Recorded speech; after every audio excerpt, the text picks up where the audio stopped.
उसी तरह question number 12 पर आते हैं। तो क्वेश्चन नंबर 12 में कर रहा है find the equation of the line having slope 0 which are tangent to the curve equal to दिया है y इक्वल टू दिया है 1/x² - 2x + 3। हमको इक्वेशन ऑफ लाइन दिया है जिसका स्लोप दिया है 0। यानी देखिए यहां पर क्या कर रहा है, जो dy बाई ds की वैल्यू दिया है वो क्या दिया है, 0 दिया है, which are tangent to the curve. और y का इक्वेशन दिया है, क्या दिया है y का इक्वेशन, 1 में x² - 2x + 3। हमको फाइंड क्या करना है, फाइंड कीजिए आप इक्वेशन ऑफ द लाइन। हमको इक्वेशन फाइंड करना है लाइन का। अब यहाँ पर हमको स्लोप दिया है 0 और टेंजेंट का इक्वेशन दिया है। तो यहाँ से हम क्या करते हैं, यहाँ से हम dy बाई ds की वैल्यू को कैलकुलेट करते हैं। सबसे पहले ये जो y का इक्वेशन दिया है यहाँ से हम dy बाई ds का कैलकुलेट करते हैं। तो यहाँ पर हो जाएगा x² - 2x + 3 का होल स्क्वायर हो जाएगा।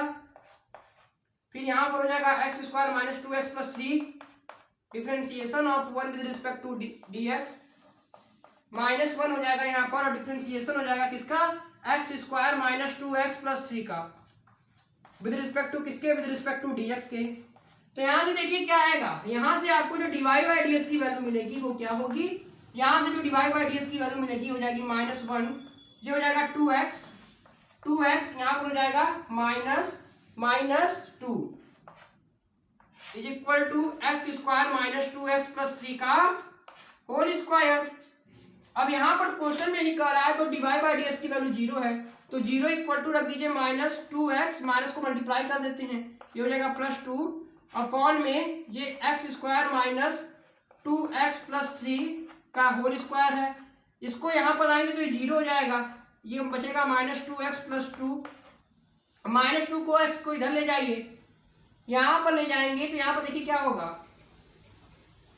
तो यहां से -2 को इधर लाइए या 2 को कॉमन ले लीजिए, 2 को कॉमन भी ले सकते हैं यहाँ से आप, यहाँ से 2 को कॉमन ले लीजिए तो बचेगा -x + 1, -x + 1 इक्वल टू 0। यहाँ पर 2 0 हो जाएगा तो यहाँ पर हो जाएगा -x इक्वल टू -1, x की वैल्यू हो जाएगी 1, x की वैल्यू हो गई 1, x की वैल्यू हो गई 1।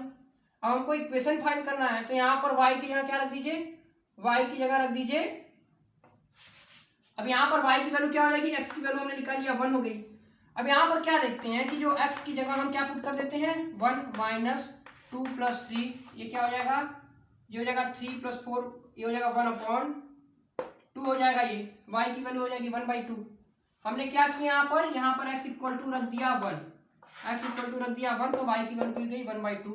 अब देखिए हम क्या करते हैं, यहाँ से अब हम इक्वेशन फाइंड करना था लाइन का, तो हम जानते हैं कि y - y1 इक्वल टू होता है mx - x1। तो यहाँ पर तो स्लोप 0 है तो y इक्वल टू हो जाएगा 1/2। अब देखिए उसको भी करते हैं, इतना इरेज कर देते हैं, यहाँ से इतना इरेज कर देते हैं क्योंकि अभी हमारे काम का नहीं है।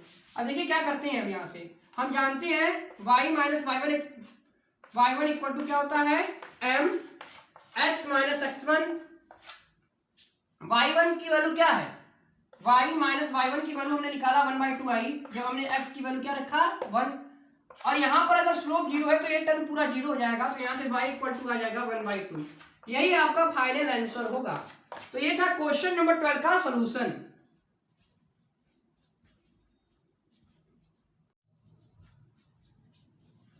सेम लॉजिक से हम क्वेश्चन नंबर 13 को सॉल्व करेंगे। तो देखिए क्वेश्चन नंबर 13 की बात करें तो क्वेश्चन नंबर 13 में क्या कर रहा है, find point on the curve y x equal to x² upon 9 upon y² upon 16 equal to 1 at which the tangent are parallel to x axis. पहले पार्ट में कर रहा है, दूसरे पार्ट में कर रहा है पैरेलल टू y एक्सिस।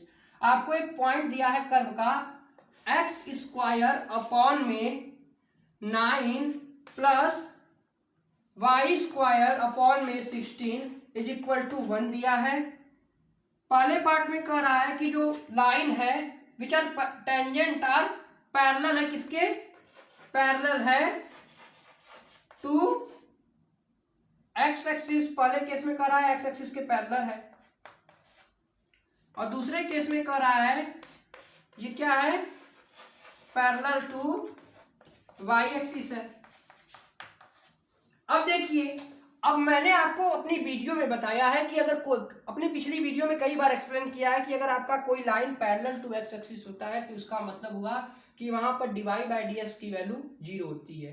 यानी स्लोप ऑफ टेंजेंट जीरो होता है। वहीं पैरेलल टू वाई एक्सिस की बात करें तो स्लोप ऑफ नॉर्मल जीरो होता है, यानी dx बाई dy की वैल्यू जीरो होती है।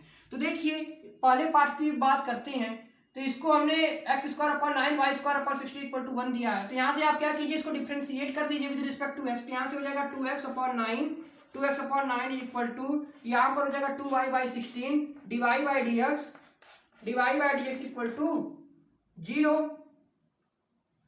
तो यहाँ से क्या आएगा देखिए 2y by 16 d y by dx equal to हो जाएगा, इस टर्म को उधर लाएंगे तो -2x अपॉन 9 हो जाएगा। अब यहाँ की आगे बात करते हैं, तो यहाँ से डिवाई बाई dx की वैल्यू क्या आ जाएगी, यह है -2x अपॉन 9, 2x अपॉन 9 है, यहाँ पर हो गई 16 बाई 2y। अब यहाँ पर देखिए पहले केस में क्या करा था, पैरेलल टू एक्स एक्सिस है, पैरेलल टू एक्स एक्सिस है मतलब डिवाई बाई डी एस की वैल्यू जीरो हो गई, यानी जो एक्स का टर्म है वो इक्वल टू क्या होगा, जीरो होगा।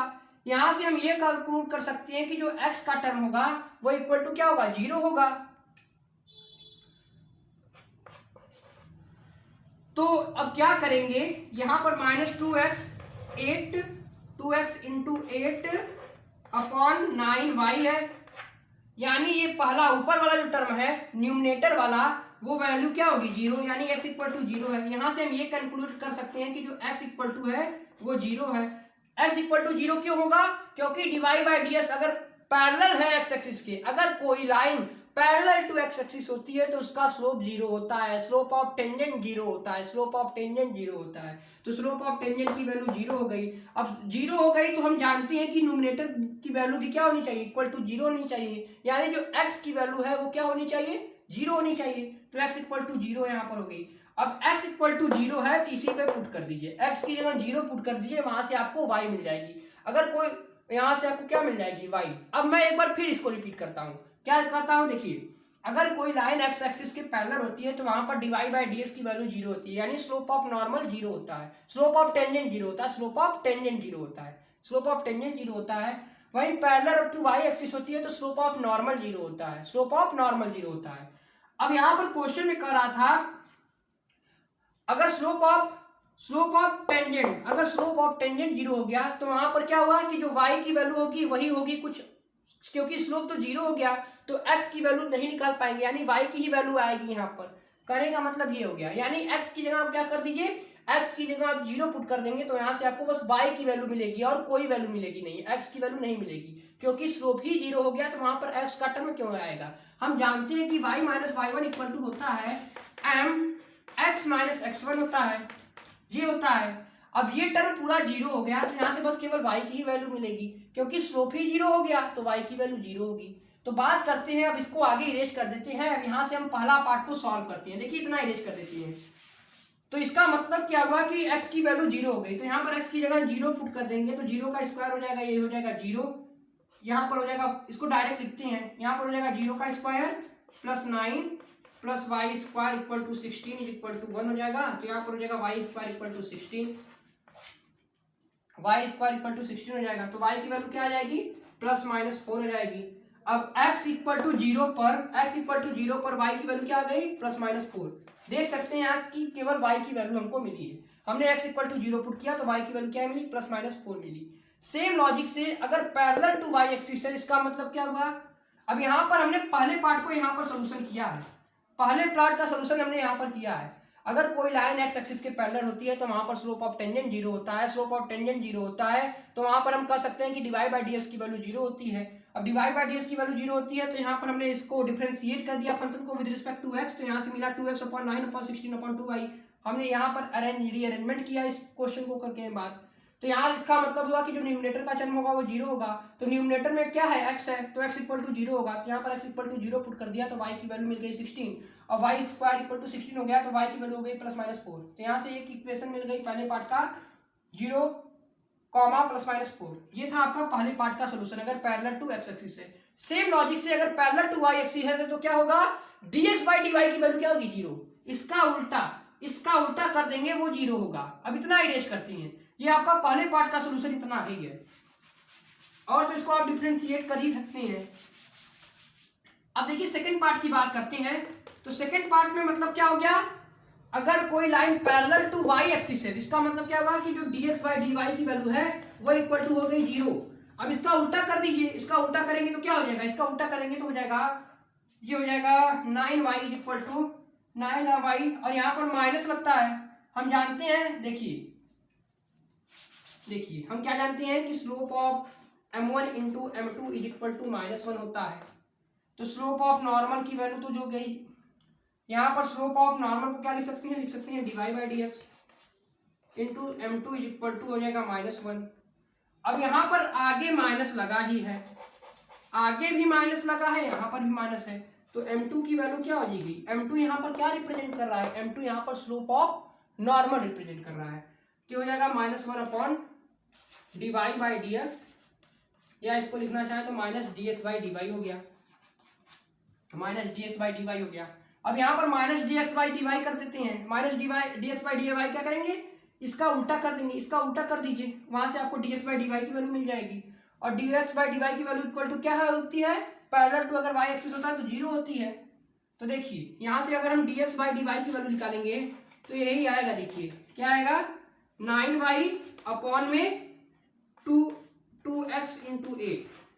अब यहाँ पर dx by dy 2x minus नहीं होगा, क्यों नहीं होगा, क्योंकि माइनस आगे भी था और यहाँ पर था, तो माइनस माइनस प्लस हो गया, यहाँ पर 9y अपॉन 2x इंटू 8 हो गया। अब dx by dy equal to 0 है, अब यहाँ पर क्या रखेंगे हम, अब इसका मतलब क्या हुआ कि dx बाई dy की वैल्यू हो गई 0। इसको कहीं और लिखते हैं,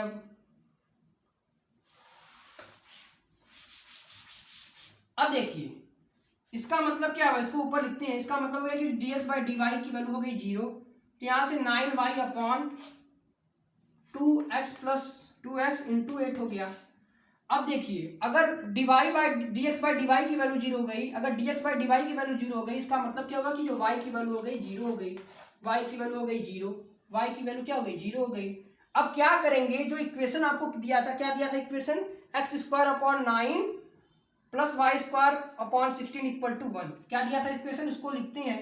पहला पार्ट तो हमने कर दिया है, सेकंड पार्ट की बात कर रहे हैं पैरेलल टू वाई एक्सिस में, तो इतना करेंगे, इसका उल्टा कर देंगे, dx बाई dy कर देंगे, ये dy बाई dx निकाला 0, तो इसका dx बाई dy कर देंगे, यानी x का टर्म ऊपर आ जाएगा और y का टर्म नीचे आ जाएगा।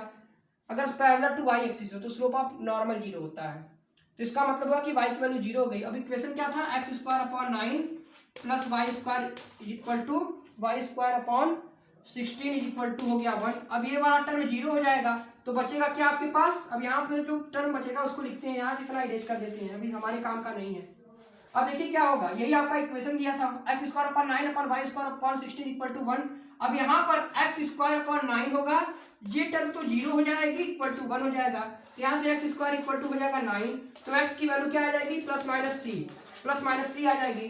तो देखिए यही आपका पॉइंट होगा, यही आपका पॉइंट हो गया, यानी y की वैल्यू तो हो जाएगी 0, लेकिन x की वैल्यू क्या हो जाएगी, प्लस माइनस 3। ये इसके सेकंड पार्ट का सोल्यूशन है, जब पैरेलल टू हो y के, तो क्या होता है वहां पर स्लोप ऑफ नॉर्मल 0 होता है, यानी dx बाई dy 0 होता है। यही आपका आंसर होगा इसके सेकंड पार्ट का।